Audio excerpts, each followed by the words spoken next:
Alam niyo po ba na maraming health benefits ang gumamela, no? Nire-reduce po nito yung pag-growth ng bakterya at even po yung cancer cell, ano? Yan, nakita nyo, oh. Nagiging parang kulay tsaan na po siya. Ito. Okay natin, tapos sasabihin ko sa inyo kung ano yung lasa.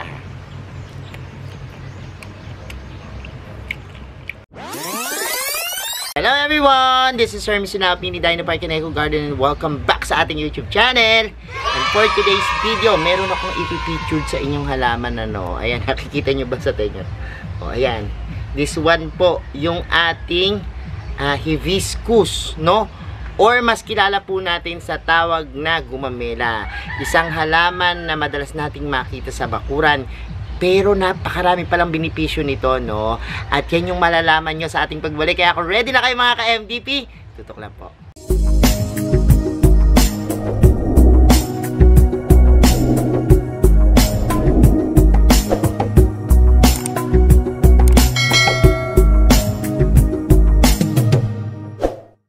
And we're back mga ka-MVP at puntahan nga natin ngayon yung tanim namin gumamela, no? Before, meron kami nung mga iba't ibang varieties, pero na-out na rin yun. At ang natira sa amin, kasi ito nakadirekta sa lupa yung ganito namin gumamela, ganyang kulay. Ito yung pupuntahan natin, ano? And samahan nyo ko. Tsaka natin i-discuss yung mga benepisyong makukuha sa kanila. Tara, samahan nyo ko. So ayan, dito sa aming gate, makikita nyo yung aming gumamela. Actually, isa lang po yan doon sa mga gumamela namin, pero marami kaming nakatusok sa lupa, ano. Ganito yung bulaklak ng ating gumamela. Ayan. Kita nyo. Yan. Actually, ang magaganda ang gumamela, no. At yun yung pag-uusapan natin. Ito pong gumamela ay tinatawag din na hibiscus. Yan po yung talagang kilala sa kanya internationally. Pero, tinatawag din siyang rose mallow. Yan po yung pangalan niya. May iba't ibang varieties po. Minsan may red, may yellow, may white, merong iba double petals, no? So napakaganda po niyan. Kaya naman yan yung una nating benepisyo. Siya po ay mayroong best na ornamental value, no? At pag sinabing ganyan, maaaring ipang display sa bahay, ano? Isa pong outdoor plants na talagang pwede nyong gamitin na pampaganda dahil dun sa kanyang bulaklak. Usually po ito nilalagay katulad nito nasa tabing gate namin, ano? Kasi nga po kapag namulaklak po yan, hitik na hitik sa bulaklak, ano? At ganito po yung itsura ng bulaklak niya. Marahil yung iba sa inyo yung nakikita nyo yung kulay red, ano? Yan po yung common sa atin, yung mga unang labas ng gumamela, ano? Dahil nga po doon sa kanyang ganda, ito po ginagamit din minsan na pambakod, ano, doon sa ating mga fence or doon sa ating mga landscape, no? Yan po yung mga nilalagay yung gumamela. Siya po sa umpisa parang halaman lang na yan, isang stem, pero eventually po yan kapag nag-matured, nagiging pong parang kahoy, ano, katulad po nito. Parang nagiging puno na rin siya, no, yung itsura niya. Ang kanya pong mga dahon ay yan, green, no? Po kapag halimbawa binakod nyo yung halimbawang ginamit sa fencing, no? Pwede po siyang itrim, ano, at kortihan din po yung kanyang mga dahon. So yan po yung gumamela. Yan po yung kanyang unang benepisyo, no? Pampaganda at syempre pandagdag ng attraction sa ating mga bahay or sa ating garden. Sa pangalawa naman nating benepisyo, dahil nga po ang halamang pong gumamela ay namumulaklak ng napakagandang bulaklak, siya po ay nag-a-attract ng mga pollinators. Ano ba yung mga pollinators? Mga pollinators po, malaki yung ginagampanan papel sa ating ecosystem dahil sila yung nagtatransfer ng mga pollen, ng mga buto na nagiging dahilan po para magbalanse po yung ating ecosystem. For example po, kapag halimbawa pong nakaigsimsim yung mga butterflies, bees sa ating mga halaman or sa ating mga bulaklak, natatransfer niya po yung mga pollen, ano, sa isa pang halaman na nagiging dahilan po para makabuo ng mga seeds at makapagparami po tayo ng mga halaman, ano.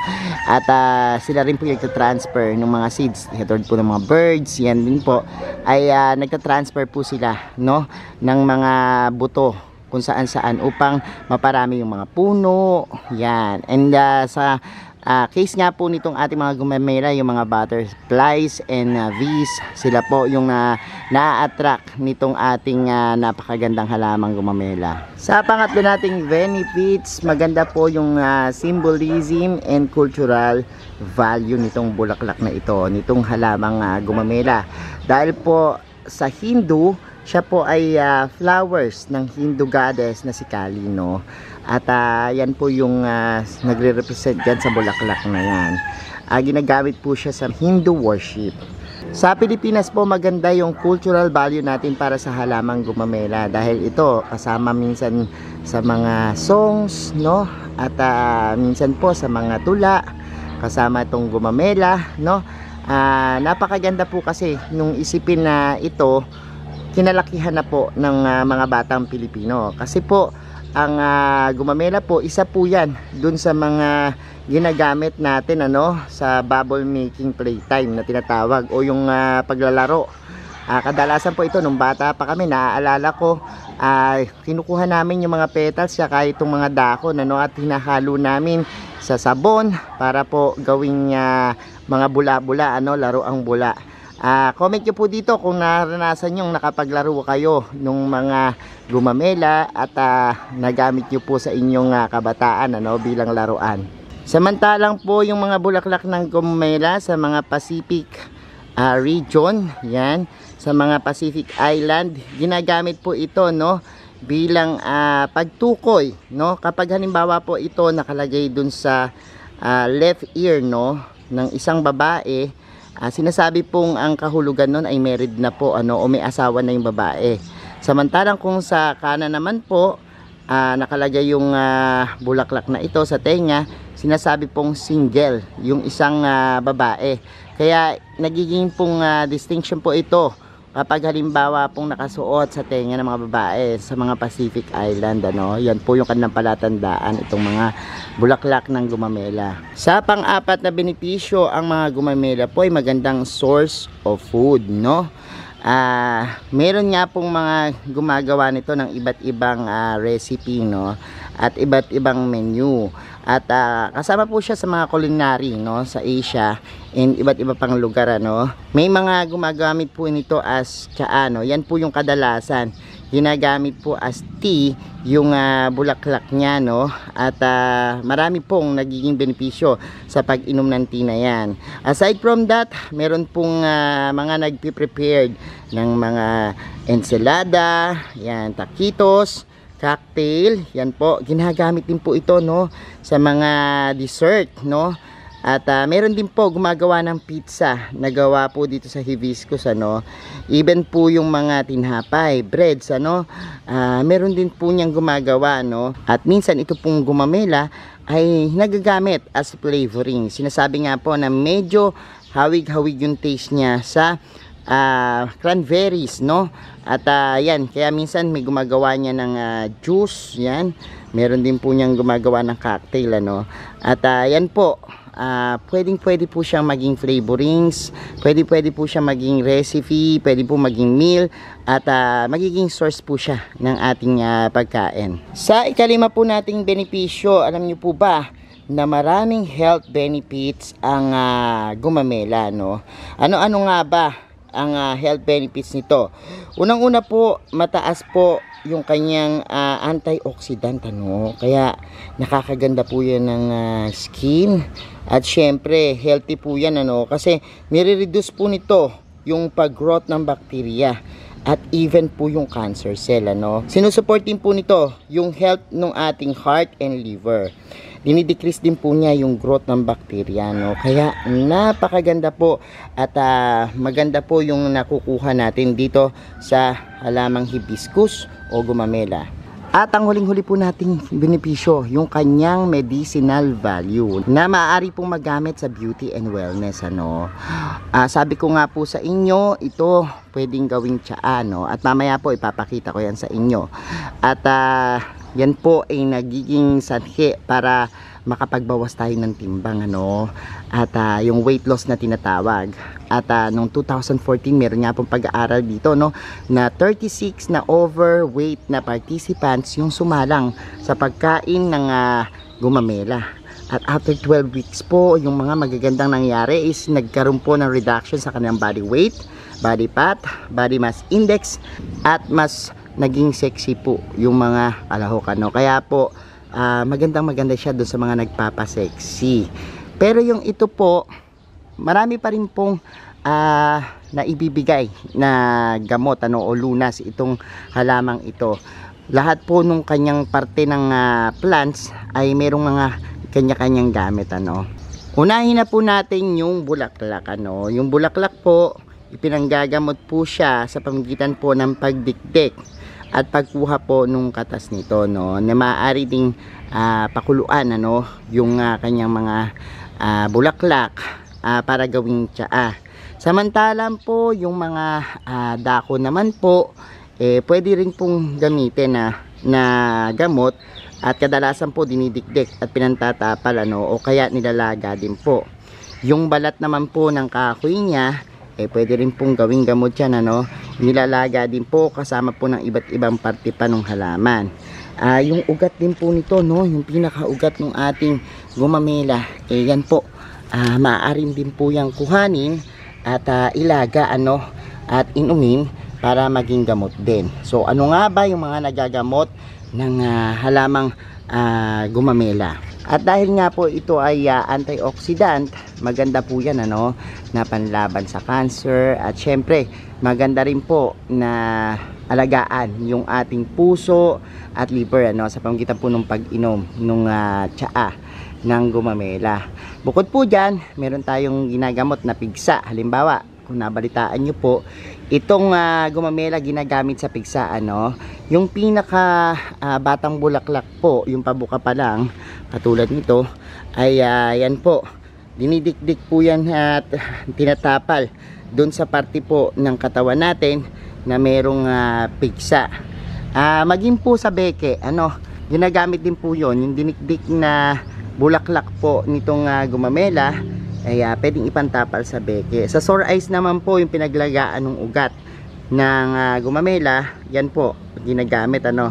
Pag naman po masakit ang ulo nyo, halimbawa parang hindi nyo na matiis yung sakit ng ulo nyo, pwede po kayong magdikdik po, ano, nung yan, pinaka dahon po, tapos po pwede nyo pong itapal dun sa inyong sentido, no. Maging po dun sa mga nakakaranas ng migraine, yan po, pwede po ilagay dun sa sentido yung inyong dinikdik na dahon, no, ng gumamela. Tapos po yan yung gawin yung first aid, itapal nyo. Yung mga hirap po sa pag-ihi, yan, yung pinaglagaang ugat, pwede po, ano, maging po yung ubo, yan, pwede po yung nilagang ugat din po ng gumamela. Marin po sa paghirap sa pagdumi, yung mga nakakaranas dyan ng constipation, ano, pwede po yan, inumin din po yung pinaglagaan ng ugat ng halamang gumamela. At kung mayroon naman pong mataas na lagnat, pwede rin po yung pinaglagaan po ng ugat tsaka ng bulaklak at dahon ng gumamela, pwede po iyan. So ngayon, ayan, mangunguha tayo ng bulaklak, ano, ng gumamela at gagawin natin tsaa, no. So ayan, kuhanin natin yan. Pitas-pitas lang kayo na ganyan. Mag-ingat lang kayo kasi ito, sabi ko nga sa inyo, meron tong matamis na nektar, kaya maya-maya makikita nyo may mga langgam dyan gumagapang. So mamitas tayo dito ng mga bulaklak. Yung iba, papakita ko sa inyo, kakainin natin, ano. Tapos yung iba naman, ang gagawin natin, ilalaga natin, ano. Ngayon nakakuha na tayo ng mga bulaklak ng gumamela. So, ito mga 10 piraso itong kinuha ko. Hugasan nyo mabuti, ha, kasi minsan yung mga langgam at syempre yung mga dumi, matanggal natin, ano. So ito na nga, gagawin na natin yung tsaa, no, na gawa sa gumamela. So ito po yung ating hibiscus gumamela. Mga 5 dahon po dito sa 2 basong tubig, ano. Kailangan po boiling water po yan, ano. Yan, nakita nyo nag-iiba ng kulay, ano. So 5 po yan yung gagamitin natin. 2, 3, 4, and 5. So yan po yung 5. Kasi ganyan nyo lang po yan kasi mag-ano na po yan, ano. Yan, nakita nyo, oh, nagiging parang kulay Tsaan na po siya. Mabilis lang yan, hindi na kailangang ilaga, basta mainit lang po yung tubig natin, okay na po yan, ano. So magiging ganyan yung itsura niyan.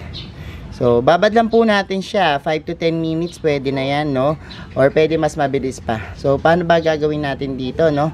Yan, iinumin natin yan maya maya lang. So hayaan lang muna natin, balikan ko kayo kapag halimbawang naibabad na natin, ano, parang transparent na yung mga dahon niya. Kapag tuluyang naging transparent yan, pwede na po yan. So eto na nga yung moment of the truth, ano. Nagawan tayo ng tsaa. Yan, naging transparent na yung kulay ng mga bulaklak, and inumin na natin, ano. Actually nakainom na ako nito before, pero ngayon na lang ako uulit, ano. And ayan, inumin na natin, tapos sasabihin ko sa inyo kung ano yung lasa, no? Ayan, parang manamis-namis siya, parang sa cranberries nga din, pero matabang na matabang siya. Parang nalalasahan mo lang yung parang dahon lang, ganun. Pero wala naman siyang lasa. So yan, maganda yan sa katawan, and pampabata na rin. And syempre para makaiwas tayo sa mga sakit, yan, inom na rin tayo nito. Kung marami lang din kayong bulaklak, ano, pwede yan, kasi yung iba talaga ginagawa tong tea pero hinahaluan pa nila ng iba. Pero sa atin, gusto lang natin ng yan, chill lang, kasi parang nakaka-relax din yung pagtsatsaa, kaya yan. Ayan, and ngayon naman syempre nakatikim na tayo ng tsaan yan. Kainin natin yung mga bulaklak, no, ng ating, ano. Tanggalin natin itong pinaka flowers niya na ganyan. So ito lang petals lang yung kakainin ko, tsaka itong pinaka ganyan yan. Yan, so ito ganito. So kainin natin, tapos sasabihin ko sa inyo kung ano yung lasa, ha.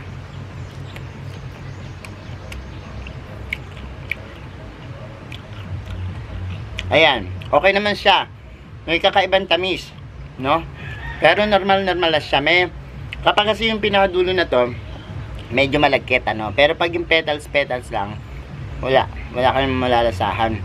Kaya lang, kapag ninatrap na yung, alam niyo yung langgam sa may asukal, kapag yun natrap dyan sa inyong mga gumamela, parang may lasa siyang, ano, yung parang langgam na nasa, ano, ganun. Pero yan, so far wala naman, ano. Kuha tayo ng isa, tapos kainin natin.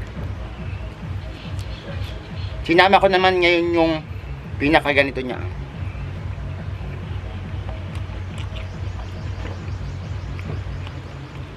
Ayan. Ako kasi naranasan ko na kumain itong bulaklak nito mga ilang taon na rin, wala naman nangyari sa akin. So kasi parang dare namin yun na, sige, kainin mo yung bulaklak ng gumamela, kasi nga nilalaro-laro lang namin to, parang bumubula-bula, ano. Natatakot kami. Pero nung kinain ko yung bulaklak ng gumamela, wala naman nangyari sa akin, ano. Kaya yan, tapos inumin natin itong tsaa ng gumamela. Ang sarap.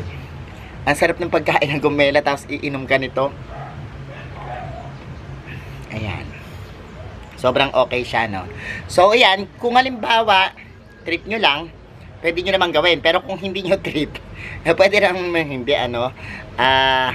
Pinakita ko lang sa inyo na in any case na halimbawa wala na tayong makain, ano, dumating tayo sa point na talagang taggutom na, tapos wala tayong makain, or kailangan natin ng survival food, or kahit na ano na makakapagpa-survive sa atin, pwede po yan, ano, na i-try. So ayan, thank you so much sa inyong panonood, mga ka-MDP.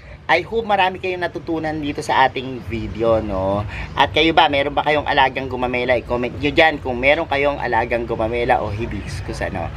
Thank you so much sa lahat na nag-like, nag-share, nagko-comment sa ating mga video. At syempre po sa mga hindi pa nagsasubscribe sa ating YouTube channel, ano, kung bet na bet nyo po yung ganitong usapan, plants and gardening, syempre mga benepisyo ng halaman na hindi pa natin alam, mag-subscribe na po kayo, no. Huwag niyo pong kalimutang i-hit yung notification bell para lagi updated sa aming latest uploads. Pati po sa iba't iba nating social media accounts, sa ating TikTok, Instagram, Facebook pages. Search lang po Hermy Sunaho or Mini Dino Park and Eco Garden. Makikita nyo na yan. Salamat ng maraming mga ka-MDP. And this is Hermy Sunaho, nagsasabi sa inyo ng happy planting. Bye!